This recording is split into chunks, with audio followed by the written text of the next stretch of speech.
各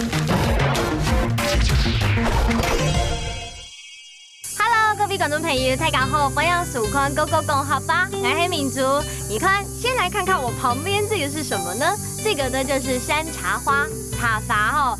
今天呢我们呢就是要来找这个苦茶油的达人，到底怎么种、怎么制作的，一起来去看看吧。阿爸，在我们身后这个就是细粒的古茶油茶树啊。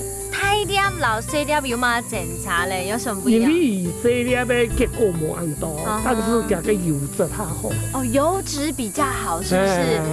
阿爸，那今天呢，其实呢，我们有任务在借着后面这一棵山茶花树，对不对？我们要来教观众朋友讲客家话。这个山茶花的客家话就是山茶伐。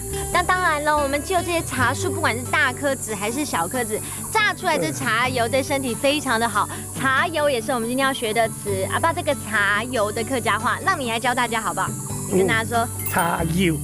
茶油。像这个茶油有很多功用，像是什么呢？你看这茶树呢，细细就种起来，太稀的油的结果，差不多种有一般啊要有5年以上那么大。也大个啊，可以榨油。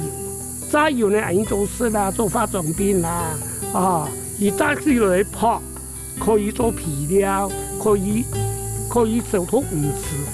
没错所以说呢，茶油有很多功用，就是茶油有懂得功用，真的可以想到吃的、擦的，甚至是从里到外全部都可以用得到对。Hello， 各位观众朋友们，讲到客家的苦茶油啊，这真的是有很长一段故事可以说。重点是它是历久弥新，每一代相传下来呢，它一样是非常多功用，可以运用在生活当中。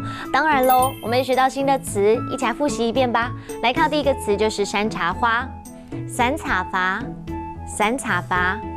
第二个呢就是茶油，茶油。第三个来学到一整句话哦，来看到这句话就是茶油有很多功用，茶油有很多功用，茶油有很多功用。你们都有学会了吗？你们喜欢吃茶油吗？下次也去品尝看看吧。我们下次见，拜拜。